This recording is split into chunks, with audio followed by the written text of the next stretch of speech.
os efeitos da obra consumada na cruz. Em João 19, versículo de número 30, Jesus diz: está consumado. Sabe, hoje é noite de Santa Ceia, uma noite especial para aquele que realmente crê no Senhor Jesus. E esse momento, que é o momento que nós lemos aqui, de João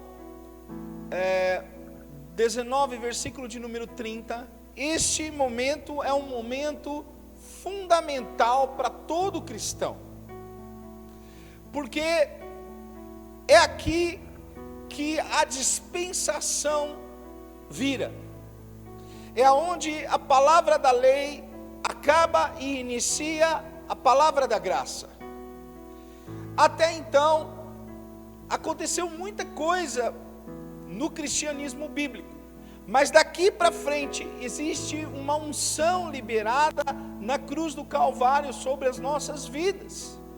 E eu quero falar sobre esse momento, porque esse momento ele significa muito mais do que o que está representando ali. Imagine a seguinte coisa: se Jesus Cristo morreu por você, naquele momento ele paga os pecados, então esse está consumado, ele soa até hoje. Jesus disse: está consumado, e desde aquele momento até hoje essa palavra está valendo. Porque se ainda você precisa do sangue, se ainda você precisa da graça, esse está consumado, está valendo. Então é algo poderoso. Eu creio que se o cristão conseguir mensurar o que é andar debaixo da obra consumada de Deus, ele irá ter vitória na sua vida pessoal. O dia que você tiver convicção que a obra da cruz, ela tem todo o poder, então a sua vida vai mudar. Porque muitas pessoas acabam não tendo resultados na sua fé, porque elas dependem de si. Então elas vão na igreja e elas falam assim: eu tenho que ser fiel, eu tenho que dar dízimo, eu tenho que dar oferta, eu tenho que ser bonzinho, e elas dependem de si. E eu não estou falando que você não tem que ser bom, não tem que ser fiel, não, eu estou falando que a obra maior é a cruz. Enquanto você não entender o que a cruz fez por você, todas as suas obras serão apenas rascunhos. O que Deus quer fazer parte da unção, da ressurreição da cruz de Cristo. E isso é poderoso, porque quando nós olhamos a mesma unção que ressuscitou o Senhor, é a unção que terminou a obra. Que obra que foi terminada? A obra da sua reconciliação com Deus. Você estava afastado de Deus. O ser humano era inimigo de Deus. Mas quando Jesus diz: está consumado, ele acabou a inimizade. Na cruz, Deus acaba a inimizade. Na cruz, o véu é rasgado. Na cruz, você tem agora condições de se encontrar com Deus e ser amigo de Deus. E eu sei que nós cantamos sobre isso, às vezes nós falamos, mas é muito difícil acreditar dessa forma. E a revelação da graça é quando você consegue ver o que a obra da cruz fez. Por exemplo, em 2 Coríntios 5, versículo de número 17 em diante, diz assim, um versículo muito conhecido, 2 Coríntios 5, 17. Vamos ler. Assim que, se alguém está em Cristo, nova criatura é, as coisas velhas já passaram, eis que tudo se fez novo. E tudo isto provém de Deus, que nos reconciliou consigo mesmo por Jesus Cristo e nos deu o ministério da reconciliação. Isto é, Deus estava em Cristo reconciliando consigo o mundo, não lhes imputando os seus pecados, e pôs em nós a palavra da reconciliação, de sorte que somos embaixadores da parte de Cristo, como se Deus por nós rogasse. Rogamo-vos, pois, da parte de Cristo, que vos reconcilieis com Deus. Aquele que não conheceu o pecado, o fez pecado por nós, para que nele fôssemos feitos justiça de Deus. Amém? Eu quero pegar essa passagem e fazer algumas inferências aqui, mostrar algumas resoluções que nós vemos aqui. O apóstolo Paulo, vocês lembram da história dele? Ele foi um homem que perseguiu a igreja. Ele foi um homem usado pelo inimigo. Mas aí ele teve um encontro com Cristo, amém, irmãos? E quando ele teve um encontro com Cristo, ele mudou de vida. E agora, depois de alguns anos sendo discipulado, alguns anos que Deus confirmou o ministério dele, chamou ele para ser apóstolo, debaixo da bênção dos apóstolos que já existiam, agora o apóstolo Paulo se levanta e tem uma revelação, e essa revelação da graça, ele vai ensinar para a igreja. E eu queria que você meditasse aqui nessa passagem, pois ela mostra para nós o que significa a cruz. Porque quando Jesus ele diz, está consumado, o que está consumado? O propósito de Deus.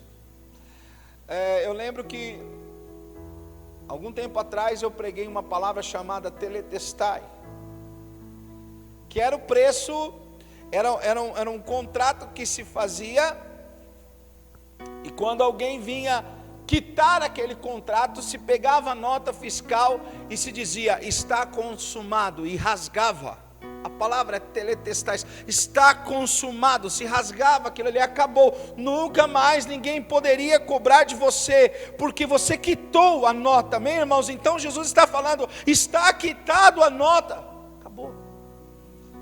Mas aqui o apóstolo Paulo mostra para nós algumas evidências de pessoas que entraram nessa quitação. Porque, irmãos, eu sempre achei muito estranho em algumas igrejas, não estou criticando igreja nenhuma, eu estou mostrando para você o que eu acho. Algumas igrejas fazem apelo, e aí na hora do apelo a pessoa vem para frente, levanta a mão e ela diz que está aceitando Jesus.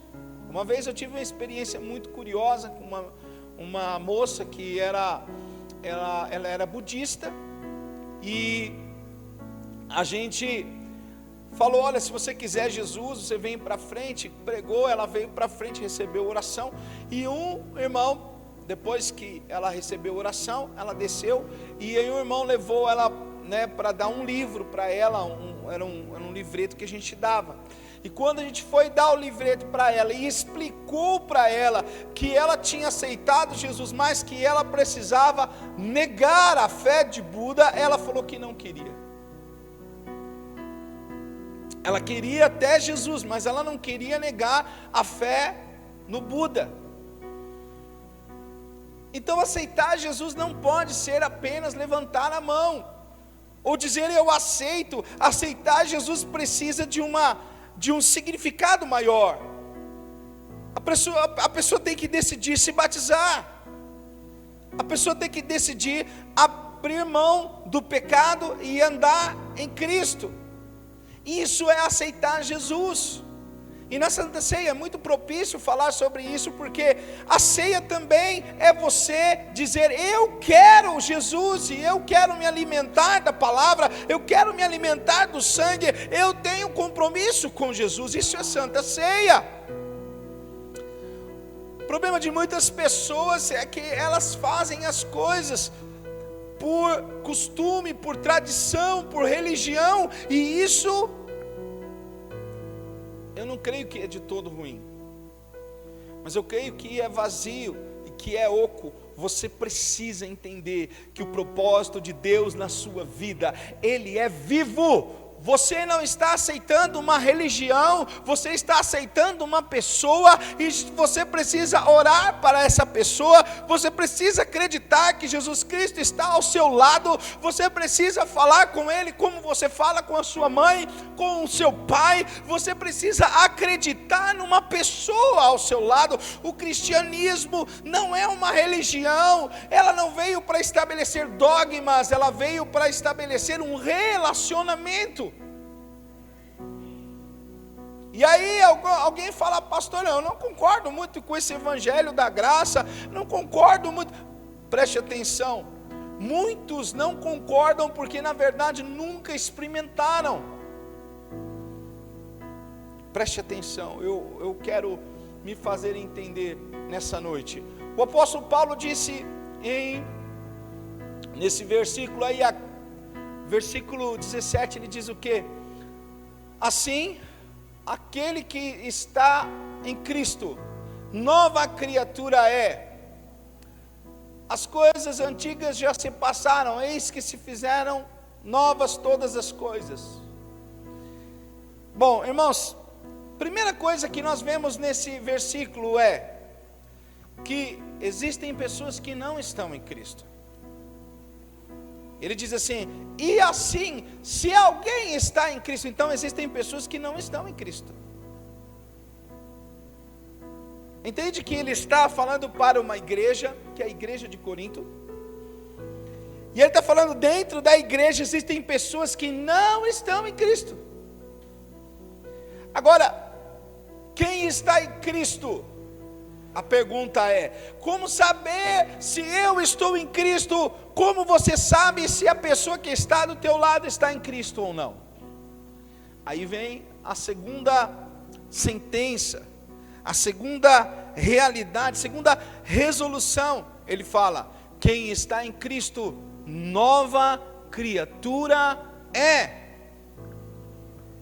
E eu preciso falar um pouquinho sobre nova criatura, porque um crente que não muda de vida, ainda não é crente. Sabe, eu estava comentando, falando até com o Diego, às vezes nós nos iludimos com as pessoas porque nós queremos. Porque quando você olha, você não vê novo nascimento. Ela não tem uma linguagem mudada pela cruz. Irmãos, preste atenção, não é que você tem que fazer isso porque você tem que fazer, não é uma lei, mas quem conheceu a Cristo, por que ainda tem que ficar falando na gíria? Amém? Se você conheceu a Cristo, por que ainda você tem que mentir para fazer os seus negócios? Se você conheceu a Cristo, por que você ainda é rancoroso, pornográfico? Se você conheceu a Cristo, por que você é viciado? Então, quando nós falamos de Cristo, nós falamos de uma nova criatura, e essa nova criatura não pode ser escrava, porque se é escrava, é porque não é nova criatura. O ser que Deus criou é novo, é livre. Pastor, mas eu ainda desejo o pecado. Então, meu querido, você ainda tem que orar pedindo para que o Senhor te liberte, pedindo para que a graça de Deus se manifeste em você, porque tudo o que o cristão precisa está em Cristo. E aí ele fala: olha, se alguém está em Cristo, Este é nova criatura. Olha, o apóstolo Paulo, ele vai além. 1 Coríntios 6. Olha só, outro dia alguém me perguntou sobre algumas coisas meio difíceis de responder. Desde o versículo 9, 1 Coríntios 6, 9. E aí essa pessoa me perguntou, falou: pastor, mas como que faz com o homossexual? Como que faz com aquela pessoa que trabalha e que depende do seu trabalho e ela se converte? Como que faz? Sabe, sempre tem uma questão ética. Faz ou não faz, vai ou não vai, ouve ou não ouve, come ou não come, sabe essas coisas assim, sabe? E aí a gente vê que a palavra de Deus resolve tudo isso. Você não precisa se preocupar. Por quê? Porque a palavra de Deus, ela parte do ponto: essa pessoa, ela é nova criatura ou não? Amém? Porque se a pessoa não é nova criatura, nós não temos padrão para ela. Por exemplo, uma vez alguém veio falar para mim: pastor, o que o senhor acha de colocar luzes na igreja? O que o senhor acha de colocar, mudar o estilo de música da igreja? O que o senhor acha disso e daquilo? E, pra ser sincero, irmãos, eu acho que o enfeite não é mais importante do que o conteúdo. Amém, irmãos? Se o conteúdo não for alterado, não há problema de ter enfeites. Mas aí a pessoa, no meio de tudo isso, ela falou assim: pastor, porque se o senhor não fizer, o mundo faz e leva os jovens para o mundo. Aí eu falei: não, meu querido, preste atenção, não tem como competir com o mundo. No mundo é sexo, droga e rock and roll. Nós não vamos competir com o mundo. Nós não vamos oferecer nem sexo, nem droga, nem rock and roll para ninguém. Amém? Se o crente quiser ficar aqui, vai ser porque ele nasceu de novo e ele prefere a Cristo. Amém, irmãos?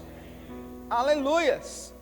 Não é porque no mundo tem que a igreja tem que ter, não é porque A ou B faz que a gente tem que fazer, a gente tem que amar a Deus, o conteúdo é mais importante. Daí alguém perguntou para mim sobre essas coisas: ah, pastor, mas o que o senhor acha?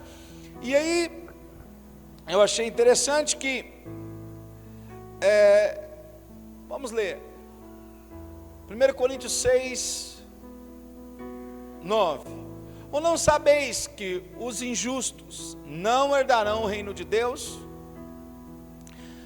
Não vos enganeis, nem impuros, nem idólatras, nem adúlteros, nem efeminados, nem sodomitas, nem ladrões, nem avarentos, nem bêbados, nem maldizentes, nem roubadores herdarão o reino de Deus. Tais fostes alguns de vós, mas vos lavastes, mas fostes santificados, mas fostes justificados em nome do Senhor Jesus Cristo e no Espírito do nosso Deus. Todas as coisas me são lícitas, mas nem todas convêm. Todas as coisas me são lícitas, mas eu não me deixarei dominar por nenhuma delas. Amém? Então, aqui nessa lista, se você voltar lá no versículo de número 9, ele fala sobre os injustos. Então existe a diferença daqueles que são justos para aqueles que são injustos. Então, os injustos, eles têm uma característica. Os injustos têm uma natureza. E qual é a natureza dos injustos? Os injustos são impuros, são idólatras, são adúlteros, são efeminados. Aqui, se você olhar na Bíblia, NVI, nova tradução de hoje, nova tradução internacional, né? Tem a linguagem de hoje, mas tem a nova tradução internacional. Você vai ver que lá está escrito assim: nem adúlteros, nem homossexuais, passivos ou ativos. Estão entendendo, irmãos? Avança. Nem ladrões, nem avarentos, nem bêbados, nem fofoqueiros. Quantos estão entendendo? Diga amém. Nem roubadores. Olha, irmãos, preste atenção. Eu sei que a palavra pode parecer muito dura, o que eu estou falando, mas a Bíblia faz a diferença entre os injustos e os justificados. Os injustos, eles têm um modelo, os injustos têm um jeito, os injustos têm uma natureza que os justos não têm. Então, quando a pessoa nasce de novo, ela deixa tudo isso para trás. Se ele era avarento, ele não é mais. Amém? Se ele era ladrão, ele não vai ser mais ladrão. E quando a pessoa era homossexual, ela não vai ser mais. Se ela era roubador, ela não vai ser mais. Se ela era fofoqueira, ela não vai ser mais. Se ela era pornográfica, ela não vai ser mais. A nova natureza muda o status da pessoa. Ela deixa de ser injusto e passa a ser justificado. Amém, irmãos? Glória a Deus. E aí você olha para a passagem que nós estamos lendo, que é ainda de 2 Coríntios 5, e ele continua, ele fala, no versículo de número 18, ora, tudo provém de Deus, que nos reconciliou consigo mesmo por meio de Cristo. Preste atenção, Deus, através de Jesus, Ele reconciliou você. Então, através de Cristo, quando você está em Cristo, você está pronto para ser amigo de Deus. Quando você está em Cristo, você foi aproximado de Deus. Nós não estamos falando de alguém que tem a natureza do ímpio, de alguém que faz fofoca e fala, é isso mesmo, eu fiz fofoca mesmo. Pastor, quer dizer que a pessoa não pode fazer fofoca? Não pode. Mas, de repente, ela falou alguma coisa, ela deveria se sentir envergonhada. Sim ou não, irmãos? Porque ela é nova natureza. Amém, irmãos?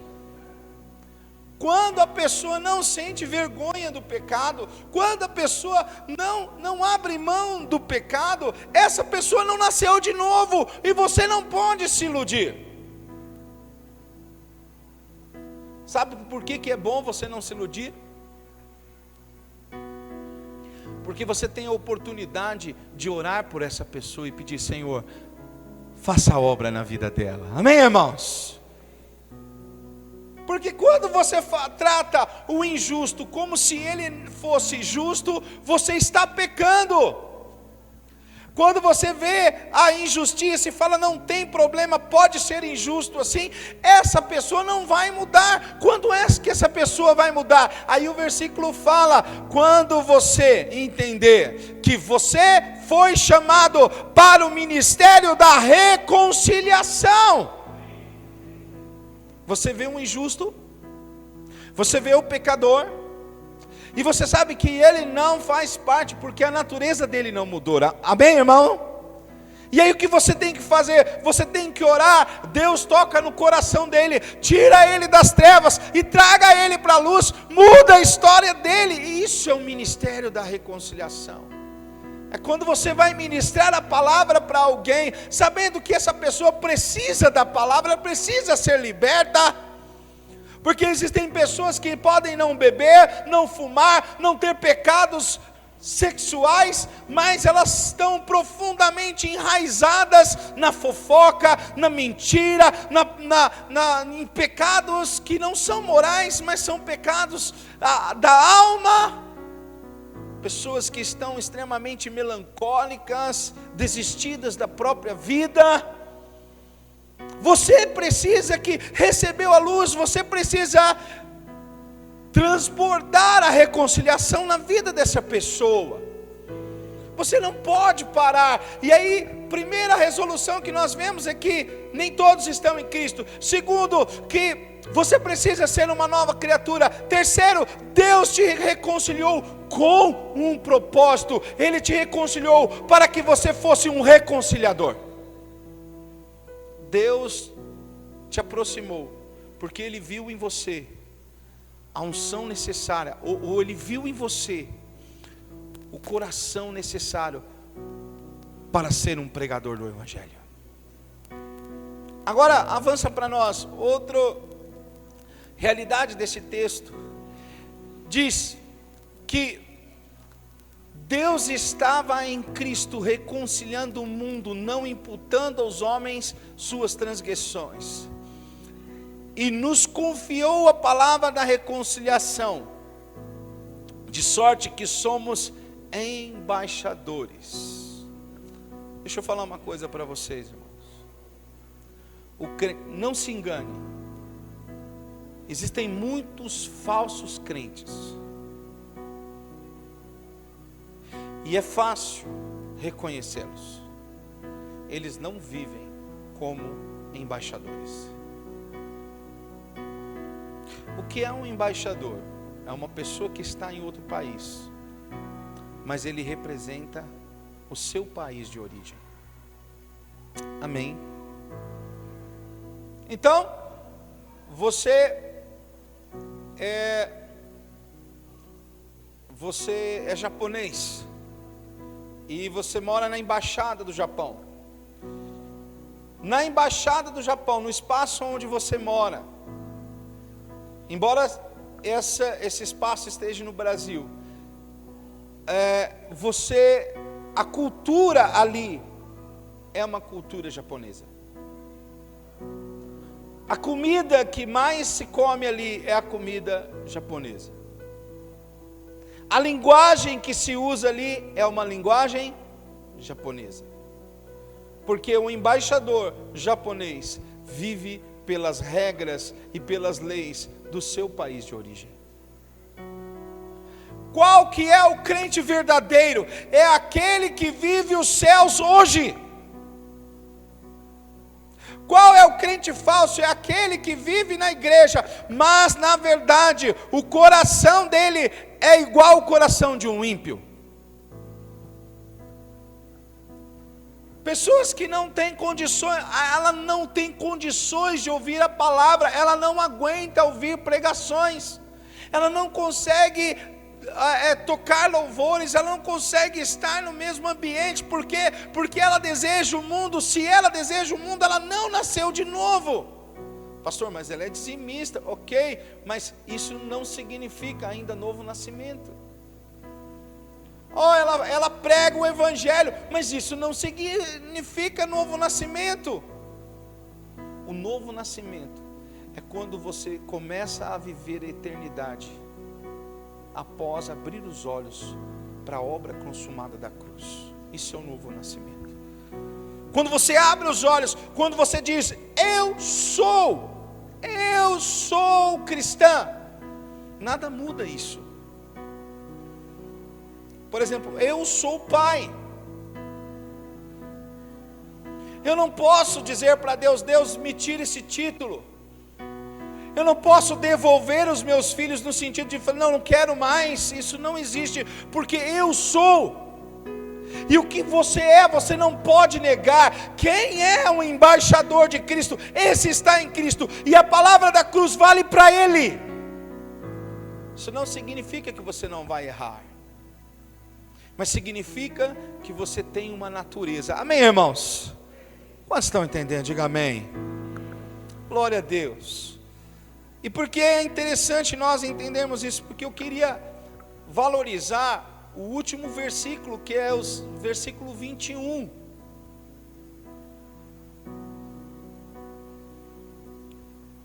Vamos ler juntos?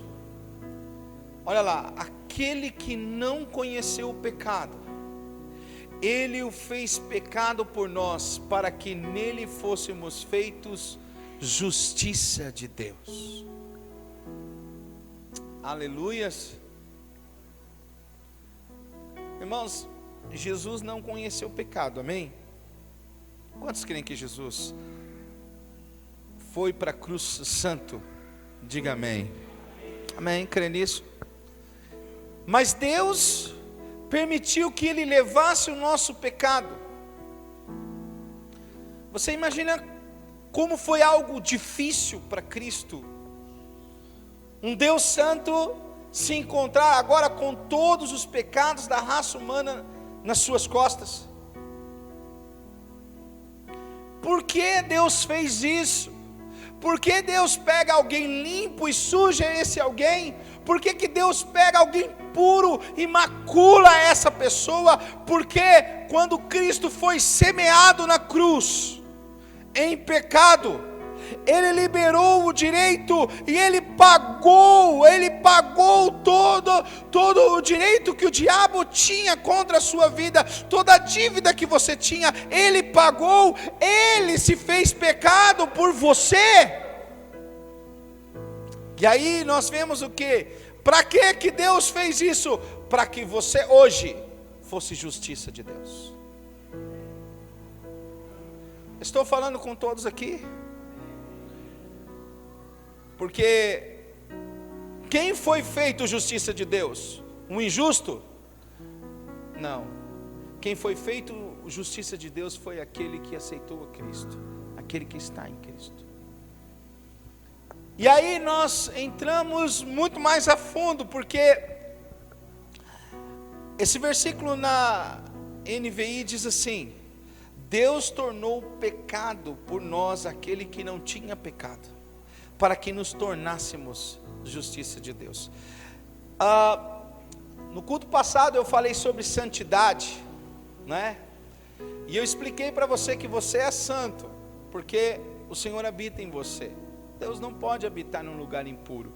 Então todo lugar que Deus está se torna santo, porque Ele é santo, amém?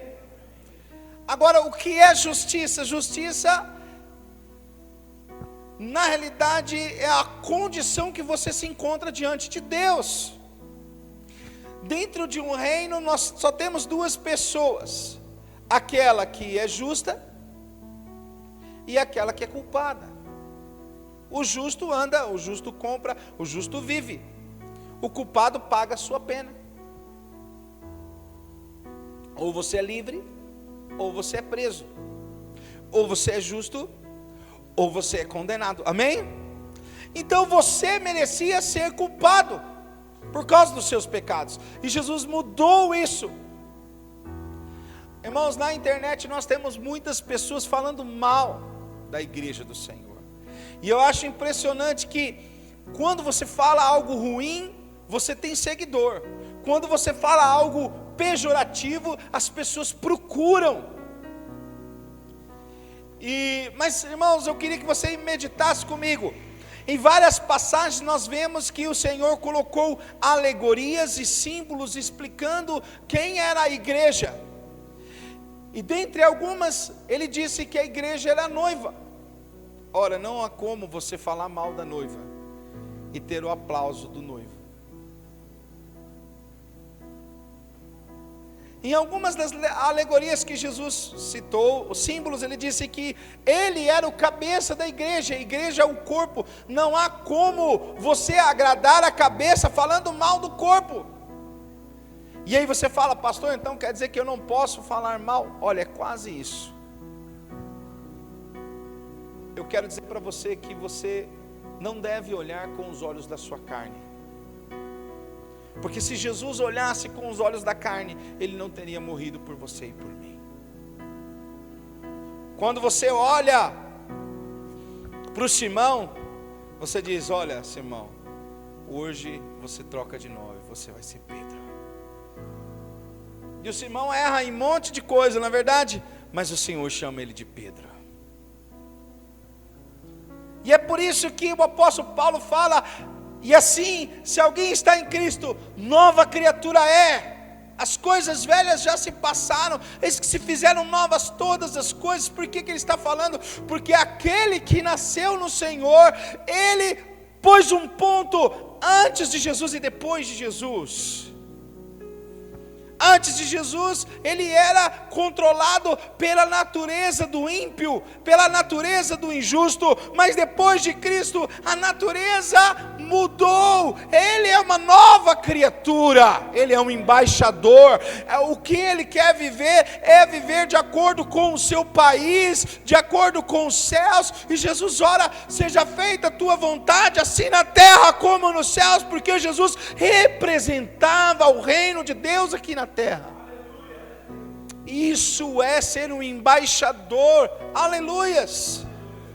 Então o crente que não gosta de orar, um crente que não gosta de ler a Bíblia, um crente que não toma Santa Ceia, um crente que vive falando palavrão, um crente que vive olhando pornografia, essa pessoa precisa ter um encontro com Cristo, igual o apóstolo Paulo teve. O apóstolo Paulo teve um encontro com Cristo e caiu do cavalo. Essa pessoa precisa cair do cavalo, irmãos. Quem não cai do cavalo não muda de vida. Essa pessoa precisa ter uma luta com o anjo cortar a coxa dela. Quem tem um encontro com Deus, ele quer mudança, ele não quer ficar no pecado. Se você deseja o pecado, ou deseja ficar no pecado, realmente você precisa se converter ainda. Irmão, quais são os seus heróis? Eu acho muito impressionante, porque existem pessoas que têm heróis de tudo quanto é tipo, e os heróis delas são pessoas que não honram a Deus, não valorizam o Espírito Santo. E na Santa Ceia nós olhamos para Cristo como Senhor, porque senão Jesus é apenas um mestre rabínico, porque senão Jesus é apenas um profeta do Antigo Testamento. Ou ele é teu Senhor, ou ele não representa o está consumado. Sabe, você não foi apenas perdoado, porque tem pessoas que pensam que o propósito de Deus é perdoá-las. Não. Porque os céus não terá um monte de ladrão perdoado, um monte de prostituta perdoada. Os céus está cheio de pessoas que foram transformadas pelo sangue de Jesus. Então vir para a igreja sem aceitar a transformação é um engano. Por que muitas pessoas não aceitam o discipulado? Porque elas não querem transformar. Porque muitas pessoas não querem ler a palavra? Porque elas teriam que se transformar. Por que elas não aceitam aconselhamento? Porque elas teriam que se transformar. Agora veja bem, você não vai para os céus porque você é frequente num culto religioso. Você vai para os céus porque o sangue de Jesus está sobre a sua vida. E como nós sabemos disso? Existe transformação na vida daquele que aceitou a Cristo como Senhor. Se não existe, não é crente. A Santa Ceia não pode ser negada para ninguém. Para ninguém. Você é livre para tomar a ceia. Nós pedimos para que os irmãos se batizem, porque o primeiro passo da fé é a pessoa confessar publicamente o que ela crê. Mas ninguém pode te negar a ceia. Mas irmãos, o que te faz pensar que Deus não conhece o que você deseja no seu íntimo? Todo adultério, toda fornicação, todo vício, tudo isso Deus conhece e sonda. E aquele que nasceu de novo tem que vir para a igreja, tem que vir para a ceia e tem que se arrepender e tomar a ceia e voltar à comunhão, porque o propósito de Deus é que você tenha comunhão com Ele. Esse é o ministério da reconciliação. Então, que o ladrão deixe de roubar, que o maldizente, que o fofoqueiro deixe de fofocar, que o idólatra deixe a sua idolatria. Pastora, eu ainda tenho desejos no pecado, então deixe esses desejos. Nessa noite, quando você for tomar a ceia, você fala: Senhor, eu não quero mais aquela área, eu quero acertar isso aqui na minha vida. Mas não deixe de tomar a ceia, não abra, mão do que é mais valoroso. O mais valoroso é a presença de Deus na sua vida. E quando a palavra diz que você é justo, eu vou dizer, a palavra não está falando que você é bonzinho. A palavra está falando, vou fazer uma pergunta, pense comigo. Por que Deus insiste em pegar um pecador e transformá-lo em justo? Por que Deus insiste em pegar alguém que está andando no pecado e transformar a vida dele? Por que Deus não pega a pessoa do jeito que está e vai desse jeito mesmo? Porque nosso Deus é um Deus santo, e quando Ele habita em lugar limpo. E como Ele é um Deus santo, Ele é um Deus justo, Ele só pode habitar em alguém que aceitou a santidade e aceitou a justiça. Então você é tornado justo porque Ele quer habitar dentro de você. Você é a justiça de Deus por causa disso. E aí fala: pastor, eu não vejo a justiça de Deus é pela fé. Essa é a tentação que o diabo faz. Ele quer dizer que você não é, você está no lugar errado. Sabe quando você entra no lugar e você ouve assim: olha, você não deveria estar aqui, você deveria estar em outro lugar.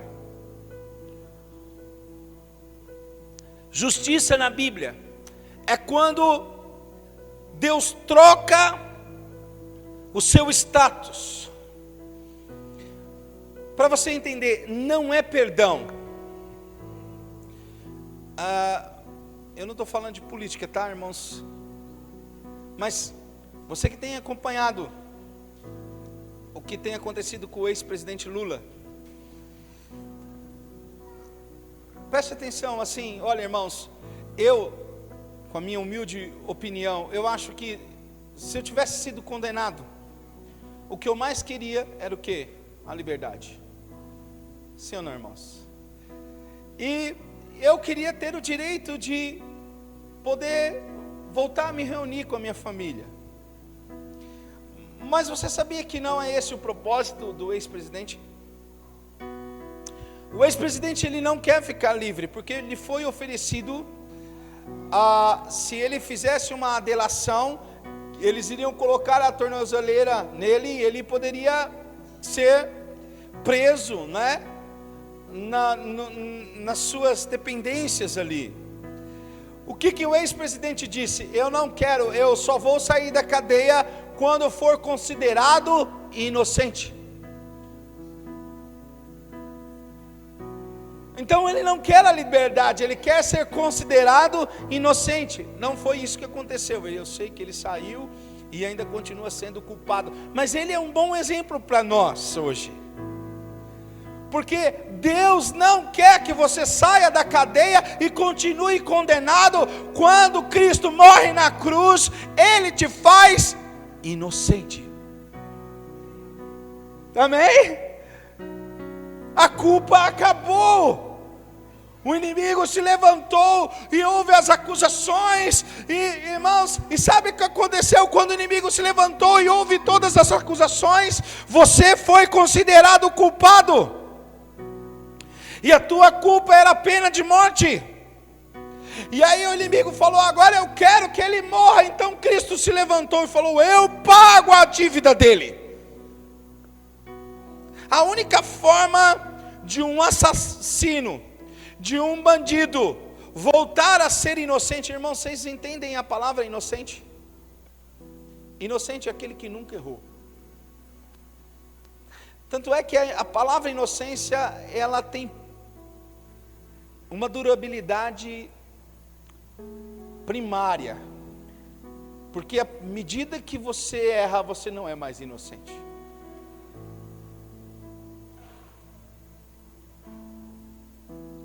Deus quer quando te faz justo? O que Deus quer quando te faz justo? Ele quer te fazer inocente. Fala, pastor, mas eu não sou inocente. Pastor, eu sou tão malicioso, sou tão errado. Pois é, irmãos, só que no reino, ou existem pessoas que foram justificadas, ou existem pessoas que foram culpadas. Ou você aceita a justificação de Cristo Jesus na sua vida, ou você está fora do reino. Você imagina, irmãos, Nicodemos, abrindo um parênteses, imagine Nicodemos chegando para conversar com Jesus. Irmãos, Nicodemos era um fariseu, ele foi conversar com Jesus à meia-noite.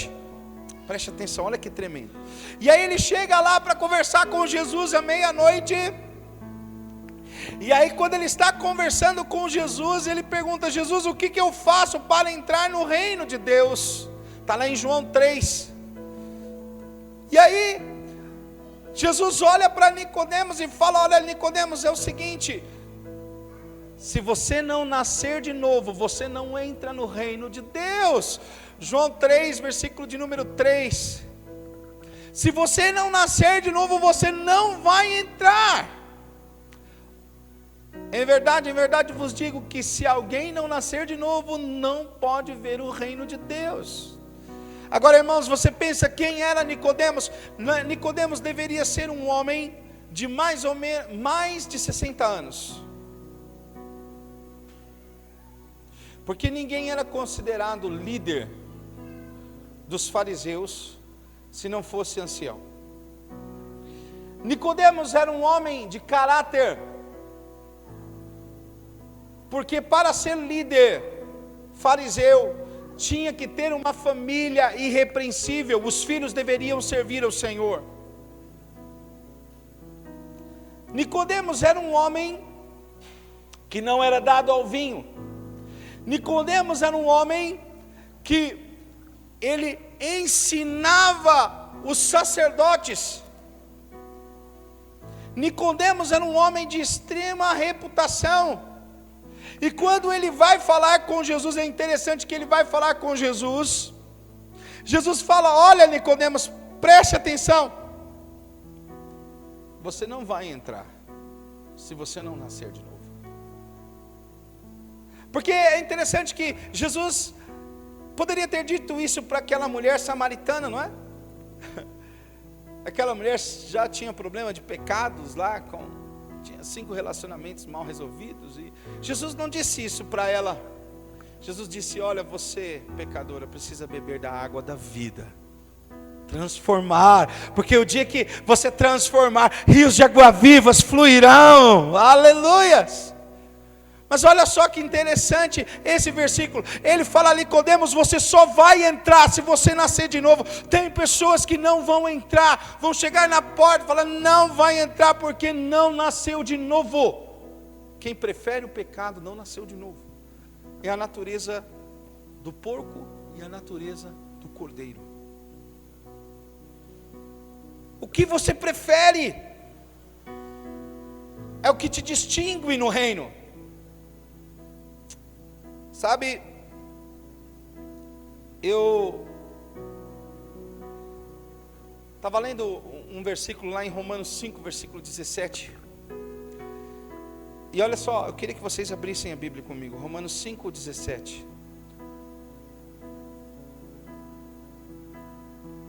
Se pela ofensa de um e por meio de um só reinou a morte, muito mais os que receberam a abundância da graça e o dom da justiça reinarão em vida, por meio de um só, a saber, Jesus Cristo. Vocês estão lendo aqui? Olha lá.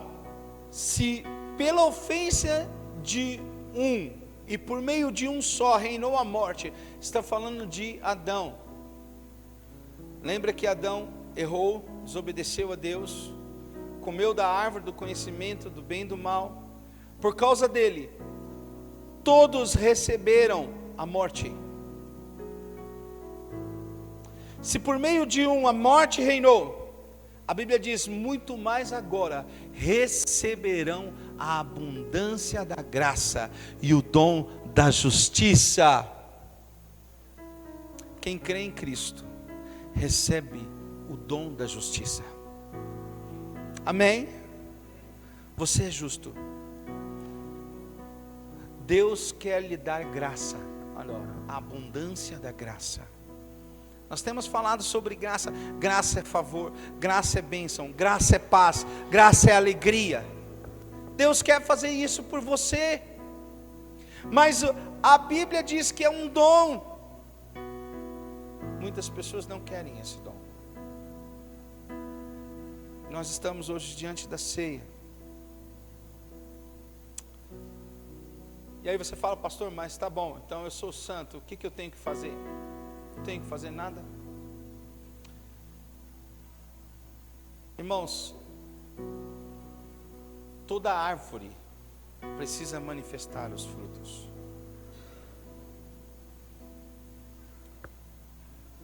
Se espera de uma laranja que ela tenha sementes, e essas sementes sejam plantadas, que virem uma árvore, e que essa árvore tenham frutos, e que esses frutos sejam laranja. Se espera de um crente que ele dê frutos, e os seus frutos sejam a pessoa de Cristo. Sabe, irmãos, pensa comigo. Quando Deus fez o homem no Gênesis, lá no Éden, a Bíblia diz que Deus terminou todas as coisas no sexto dia, e no sétimo descansou, amém? Então quando Deus termina tudo, Deus pega o homem e coloca o homem no jardim. O que o homem tinha que fazer? Com respeito à criação, nada. Deus havia feito tudo, amém? Então o homem não tinha que fazer alguma coisa. O homem não ajudou na criação. O homem só tinha que fazer duas coisas, que era cultivar e guardar. O que é cultivar? É quando alguém planta alguma coisa. Então cultivar é função. O que é cuidar? Você não só planta, mas você cuida daquilo que você plantou, amém? E eu percebo que assim é com a igreja hoje. Quando Jesus disse, está consumado, o que ele estava falando? Agora é uma nova história. Agora eles não vivem mais sobre o pecado. Agora o pecado não tem mais força sobre eles, está consumado. Agora eles são nova criatura. E como nova criatura, o que eu tenho que fazer? Eu tenho que cultivar e eu tenho que cuidar. Eu tenho que plantar e eu tenho que cuidar daquilo que Deus me deu. Na nova criatura, Jesus nos chama para um compromisso. E qual é o compromisso? De nós cuidarmos daquilo que Deus nos deu. Qual foi o erro? Deus deu direito para o homem ficar no Éden, e o homem não cuidou daquilo que Deus deu. Só que dentro do que Deus falou, olha, isso aqui eu não quero que você toque. Sempre haverá limites que Deus vai colocar, porque senão não existe o Deus e o discípulo. Amém, irmãos? Então Deus, Ele te dá condições de viver hoje na nova criação. Como? Cultivando e guardando. Mas o que o homem fez? O homem decidiu não obedecer a Deus, e aí ele passou a lavrar. E o que era lavrar? Era o suor do rosto do homem. E o suor do rosto do homem simboliza o esforço próprio, a justiça própria. E o que nós vemos hoje, as pessoas não querem andar pelo cuidado. Elas não querem andar pelo semear. Elas querem andar pela justiça própria. Elas querem pagar pela sua salvação. Quando tudo que Deus espera é que você cuide daquilo que Ele te deu. Deus espera que você semeie. Deus espera que você seja fiel.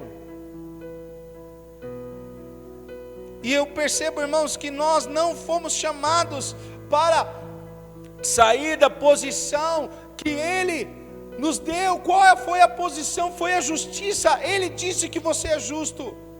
Aí você fala: pastor, mas eu não estou enxergando a justiça.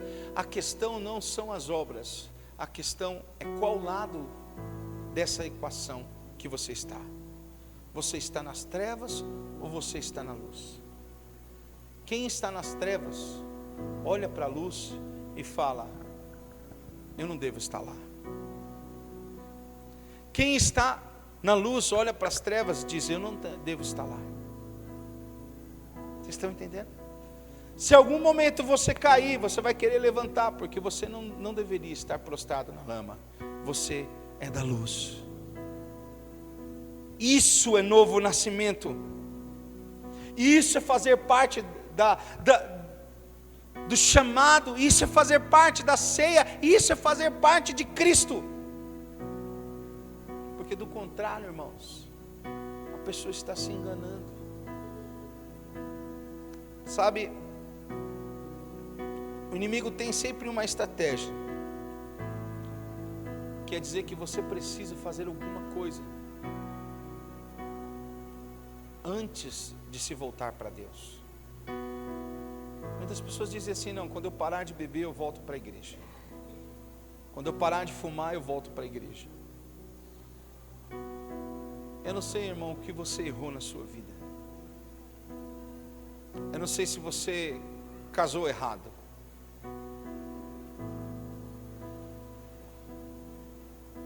Eu não sei se você discutiu com alguém, se você errou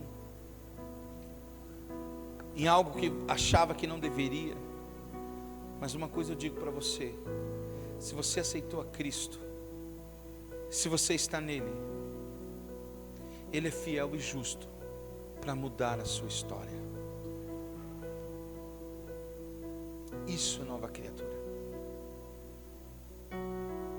Mas quando nós não conseguimos enxergar isso, nós tentamos agradar a Deus com boas atitudes fora de Deus. Irmão, nenhuma atitude nossa fora de Deus é uma atitude boa.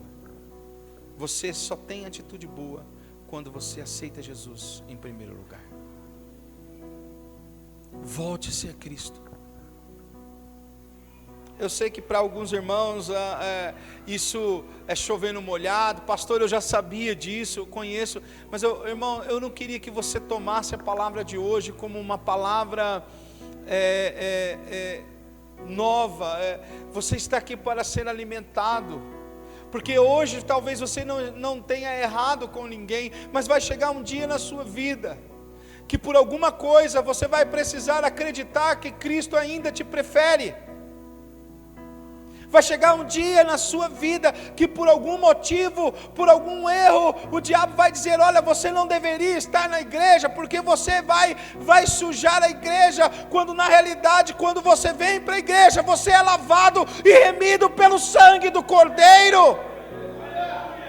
Entende? Ele fala para você não chegar, porque se você não vier, então você fica do lado dele, e do lado dele ele te suja, e você fica cada vez mais longe, cada vez mais escravo. Venha para o lado certo, aceite a Cristo, tome a ceia, mude as suas atitudes, seja um cristão de fato. Mude sua forma de relacionar, Deus lhe dará graça. Porque toda injustiça cai diante a obra da cruz. E o que eu tenho que fazer? Sabe, você tem que crer e profetizar sobre sua vida. Sabe, 2 Coríntios 4, versículo 13 diz assim: tendo, porém, o mesmo espírito da fé, como está escrito, eu criei, por isso falei. Também cremos e por isso também falamos. O que eu tenho que fazer? Eu tenho que crer e dizer: eu sou justiça de Deus. Eu tenho que crer e falar para o meu corpo: olha, corpo, você está doendo, mas Cristo me curou na cruz do Calvário. Eu creio na cruz. Você tem que crer e dizer para os seus problemas financeiros: olha, problema financeiro, eu sei que você está batendo na minha porta, mas o meu Deus é rico e Ele é fiel para me suprir em toda necessidade. O que você tem que fazer? Você tem que olhar para a situação e olhar para a obra de Cristo e dizer: essa obra, eu creio nessa obra, eu não sei como irá acontecer, mas Cristo disse: está consumado, e eu tomo posse em nome de Jesus dessa santificação que eu não tenho, eu tomo posse em nome de Jesus desse poder que eu não tenho, eu tomo posse em nome de Jesus dessa justiça que eu não tenho, porque eu creio na obra da cruz. Isso é crer na obra consumada da cruz. Você precisa aprender a orar pelos seus filhos, a orar pelo seu emprego, a orar pela sua igreja. Você precisa aprender a profetizar sobre a sua vida, a dizer aquilo que você quer. Você precisa aprender a semear palavras, irmãos. Quando Deus viu as trevas, lembra, irmãos, quando Deus viu que a terra estava sem forma e vazia, o que Deus disse? Nossa, que escuridão, que coisa feia. Foi isso que Deus disse. Quando Deus viu as trevas, Ele disse: haja luz. Quando você vê trevas, você diz: haja luz. Amém? É assim que você semeia palavras.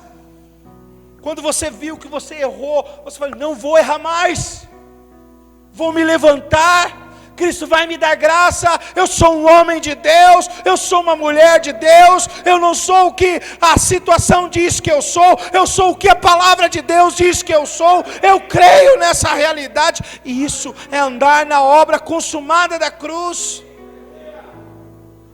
Sabe, nós fomos chamados para plantar. Lembra de Abraão? Deus disse para Abraão: olha, Abraão, você vai ser pai de nações. No meio do caminho, ele resolveu ter um pacto, ou ter um filho com uma escrava. Deu tudo errado, ele teve que mandar embora o menino. Porque o que Deus faz não tem obra da carne, o que Deus faz é obra do Espírito. Foi Ele que nos resgatou, Ele que nos reconciliou. Se Deus tem algo a fazer, está no Espírito. Abra a tua boca e profetiza sobre sua vida. Você tem que profetizar que as coisas vão mudar. Sabe, irmãos, eu percebo, que muitas pessoas não conseguem ver isso. E é isso que as faz escravas. Eu quero orar, mas antes de eu orar, eu quero falar algo para você. Existem 3 pessoas: aqueles que decidem profetizar a vitória e mudar a circunstância, os que apenas ficam olhando, e os que nem sabem o que está acontecendo. Dentro da nossa igreja aqui, nós precisamos ser aquelas pessoas que vão orar e mudar a circunstância. Amém? Você que gosta do Instagram, eu fiz uma frase para você pôr no Instagram. Anota aí. Anota aí. Depois você põe lá. Pode pôr no seu nome, não precisa pôr no meu. Tá? Mas pode pôr, é bênção isso aí. Quem semeia, tira uma foto do seu futuro preferível.